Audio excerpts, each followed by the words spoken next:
వాతావరణ శాఖ తెలుగు రాష్ట్రాల ప్రజలకు అదిరిపోయే గుడ్ న్యూస్ అయితే చెప్పింది. బంగాళాఖాతంలో ఏర్పడినటువంటి అల్పపీడనం యొక్క ప్రభావంతో 1, 2 చోట్ల మోస్తారు నుంచి భారీ వర్షాలకు నమోదయ్యేటువంటి అవకాశం అయితే కనిపిస్తున్నట్లు వాతావరణ శాఖ నిపుణులు అంచనా వేసి వెదర్ బులెటిన్స్ అనేటివి పంపించారు.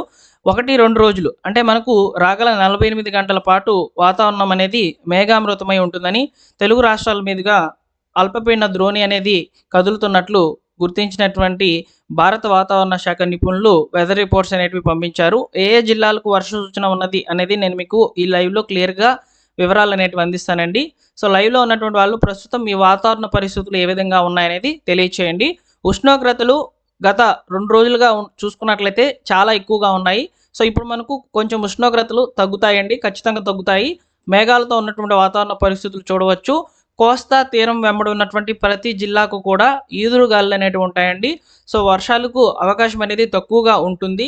ఈదురుగాలులు మాత్రం ఉంటాయని వాతావరణ శాఖ అయితే చెప్తోంది. ఆంధ్రప్రదేశ్ విపత్తుల నిర్వహణ సంస్థ రిపోర్ట్స్ ప్రకారము మనకు ముఖ్యంగా ఆంధ్రప్రదేశ్లో ఉత్తర ఆంధ్ర వైపుగా ఉన్నటువంటి జిల్లాలకు వర్ష సూచన అయితే ఇక్కడ గమనించినట్లయితే అధికారులు అయితే చెప్తున్నారు. ముఖ్యంగా శ్రీకాకుళం, విజయనగరం, పార్వతీపురం మన్యం, అల్లూరి సీతారామరాజు, కోనసీమ, తూర్పుగోదావరి, పశ్చిమ గోదావరి, ఏలూరు ఈ జిల్లాలకు మాత్రము తేలికపాటి నుంచి మోస్తారు వర్షాలకు అవకాశం అయితే ఉంటుంది. అయితే అధిక ఉష్ణోగ్రతలు ఇప్పటి వరకు మనము రాయలసీమ ప్రాంతాల్లో అయితే చూసాము, మరియు దక్షిణ కోస్తా ప్రాంతాల్లో చూసాము. ఈ ప్రాంతాల్లో కూడా మేఘాలతో ఉన్నటువంటి వాతావరణ పరిస్థితులు అనేటివి కనిపిస్తాయి మనకు రాబోయే 2 రోజుల పాటు. సో మనకు వాయువ్య బంగాళాఖాతంలో అల్పపీడనం అనేది స్పష్టంగా అయితే కనిపిస్తుందండి. సో మీకు శాటిలైట్ ఇమేజ్ కూడా ఇక్కడ షేర్ చేస్తాను, ఇందులో మీరు గమనించవచ్చు అనమాట. శాటిలైట్ ఇమేజ్ కనుక చూసుకున్నట్లయితే, సో ఇక్కడ చూడండి, శాటిలైట్ ఇమేజ్ అనేది మనకి ఇక్కడ ఐఎండీ రిలీజ్ చేసినటువంటి ఇమేజ్ చూసుకున్నట్లయితే మనకు పశ్చిమ బెంగాల్ పరిసర ప్రాంతాల్లో అల్పపీడనం అనేది ఏర్పడి ఉందన్నమాట. ఈ అల్పపీడన ద్రోణి విస్తరణ అనేది తెలుగు రాష్ట్రాల మీదుగా కొనసాగుతుంది. తెలుగు రాష్ట్రాల మీదుగా కంటే పొరుగు రాష్ట్రాలైనటువంటి ఛత్తీస్గఢ్, ఒరిస్సా పరిసర ప్రాంతాల్లో ఎక్కువగా కనిపిస్తుందండి. సో ఈ యొక్క ఛత్తీస్గఢ్, ఒరిస్సా పరిసర ప్రాంతాలకు దగ్గరగా ఉన్నటువంటి తెలుగు రాష్ట్రాల ప్రాంతాలు ఏవైతే ఉంటాయో ఆ ప్రాంతాల్లో భారీ వర్షాలకు అవకాశం అయితే ఉన్నట్లు తెలుస్తుంది. అలా చూసుకున్నట్లయితే మనకు ముఖ్యంగా ఉత్తర ఆంధ్ర వైపుగా ఉన్నటువంటి ఈ పార్వతీపురం మన్యము, శ్రీకాకుళము మరియు అంబేద్కర్ కోనసీమ ఈ యొక్క ప్రాంతాలు ఉంటాయి కదా, ఆ ప్రాంతాల్లో మాత్రం వర్షాలకు అవకాశం అనేది ఉంటుంది. పాడేరు పరిసర ప్రాంతాల్లో భారీ వర్షపాతం అనేది నమోదవుతుందని చెప్పి ఆంధ్రప్రదేశ్ విపత్తుల నిర్వహణ సంస్థ చెప్తోందండి. ఇక తెలంగాణ విషయానికి వస్తే, తెలంగాణ వైపుగా కూడా నిన్న మొన్నటి వరకు ఈ యొక్క ఉష్ణోగ్రతలు అనేటివి చాలా ఎక్కువగా అయితే ఉన్నాయి. నిన్నటి నుంచి అయితే కొంచెం తేలికపాటి నుంచి మోస్తారు వర్షాలు అనేటివి చూస్తున్నాం అనమాట మనము తెలంగాణ రాష్ట్ర వ్యాప్తంగా కూడా. సో తెలంగాణ రాష్ట్రంలో కూడా ముఖ్యంగా వాతావరణ పరిస్థితులు ఏ విధంగా అనుకూలిస్తున్నాయంటే తక్కువ వర్షపాతం నమోదవుతుంది. అలానే మేఘాలతో ఉన్నటువంటి వాతావరణ పరిస్థితులు అనేటివి చూడవచ్చు. ముఖ్యంగా హైదరాబాద్ పరిసర ప్రాంతాలకు మరియు తూర్పు తెలంగాణ, ఈశాన్య తెలంగాణ వైపుగా ఉన్నటువంటి ప్రాంతాలకైతే వర్ష సూచన అనేది ఉందండి. కొమరంభీం, ఆసిఫాబాద్, మంచిర్యాల, పెద్దపల్లి, జయశంకర్ భూపాలపల్లి, ములుగు, భద్రాద్రి కొత్తగూడెం, ఖమ్మం, మహబూబాబాద్ ఈ జిల్లాలకు వర్ష సూచన అనేది ఉంది. 1, 2 చోట్ల మాత్రము తేలికపాటి వర్షాలు అనేటివి తెలంగాణ రాష్ట్ర వ్యాప్తంగా చూడవచ్చని చెప్పి వాతావరణ శాఖ నిపుణులు అంచనా వేస్తున్నారు.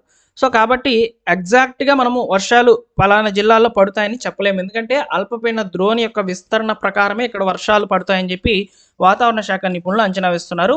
అయితే గత 2 రోజులుగా చూసుకున్నటువంటి ఉష్ణోగ్రతలు ఈ రోజుటికి ఉష్ణోగ్రతలు చూసుకున్నట్లయితే చాలా తేడా అయితే ఉంటుంది. ఉష్ణోగ్రతలు చాలా వరకు తక్కువగా అవుతాయి. ఈదురుగాలు అనేటివి ఉంటాయి. ముఖ్యంగా ఆంధ్రప్రదేశ్ కోస్తా తీర ప్రాంతాల్లో ఈదురుగాలు అనేటివి వీచేదానికి అవకాశం అనేది చాలా ఎక్కువగా కనిపిస్తుందండి. సో కాబట్టి ఆంధ్రప్రదేశ్ మరియు ఈ యొక్క కోస్తా తీర ప్రాంతాల్లో ఉన్నటువంటి ఏవైతే జిల్లాలు ఉంటాయో వాటికి మాత్రము వర్ష సూచన 1, 2 చోట్ల మాత్రం తేలికపాటి జల్లులు అనేటివి పడతాయి. లోటు వర్షపాతమే మళ్ళీ నమోదవుతుందండి ఈ జూలై నెలలో కూడా. సో మనం జూన్లో కూడా లోటు వర్షపాతం అయితే చూసాము. ఈ జూలైలో అయితే మరి విపరీతమైన ఉష్ణోగ్రతలు అనేటివి పెరగడం జరిగింది.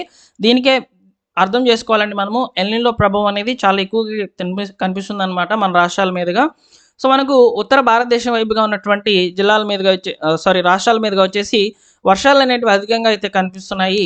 సో మన యొక్క దక్షిణ భారతదేశం వైపుగా ఉన్నటువంటి జిల్లాల మీదుగా ఈ మాన్సూన్ ఎఫెక్ట్ అనేది చాలా తక్కువగా ఉందండి. ఎక్కువగా ఎల్‌నినో ప్రభావం అనేది ఇప్పటికే కనిపిస్తుంది అనమాట మనకి. జూలై నెలలో ఉష్ణోగ్రతలు కనుక చూసుకున్నట్లయితే డిగ్రీల వరకు ఈ యొక్క ఉష్ణోగ్రతలు అనేటివి చూసాం మనము. సో ఏప్రిల్, మే వాతావరణ పరిస్థితులు ఏ విధంగా ఉంటాయో అలా కనిపిస్తున్నాయండి ఈ జూలై నెలలో. సో కాబట్టి తగు జాగ్రత్తలు అనేటివి తీసుకోండి. మనకు సెప్టెంబర్ వరకు ఎల్‌నినో ప్రభావం అనేది ఎక్కువగా ఉంటుందని చెప్పి తెలుస్తోందనమాట వాతావరణ శాఖ నుంచి వచ్చినటువంటి అప్డేట్స్ ప్రకారము. సో వాటి మీద కూడా నేను మీకు క్లియర్‌గా ఇన్ఫర్మేషన్ అనేది రెడీ చేస్తాను. సో ఈరోజు నైట్ అయితే లైవ్ అయితే చేస్తానండి. లైవ్‌లో మీకు ఎక్స్‌ప్లనేషన్ అనేది అందిస్తాను. సో వాతావరణ పరిస్థితులు మనకు వర్షానికి ఇంకా అవకాశం అనేది ఎన్ని రోజుల పాటు కొనసాగుతుంది. సో ప్రస్తుతం వాతావరణ పరిస్థితులు ఏ ఏ జిల్లాల్లో ఈ యొక్క ఉష్ణోగ్రతలు పెరుగుతాయనేది మీకు వివరంగా లైవ్ అయితే చేస్తాను. నైట్ అయితే లైవ్ అయితే ఉంటుందండి. తప్పకుండా అందులో జాయిన్ అవ్వండి. ఓకేనా? సో ప్రస్తుతం మీ వాతావరణ పరిస్థితులు ఏ విధంగా ఉన్నాయనేది తెలియచేయండి. నాకు తెలిసినంత వరకు మేఘాలతో ఉన్నటువంటి వాతావరణ పరిస్థితులే ప్రస్తుతం కనిపిస్తున్నాయి.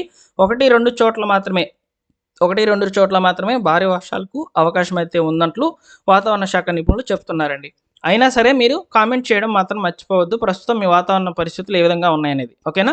సో తెలియచేయండి. కామెంట్ చేస్తే అందరికీ కూడా రీచ్ అవుతుంది మన వీడియో. అందరూ కూడా చూస్తారు. సో కామెంట్ చేయడం ద్వారా తెలుసుకుంటారు మీ జిల్లాలో వాతావరణ పరిస్థితులు ఏ విధంగా ఉన్నాయనేది. ఓకేనా? మరొక ఇంపార్టెంట్ వీడియోతో మీ ముందుకైతే వస్తాను. Thank you for watching once again.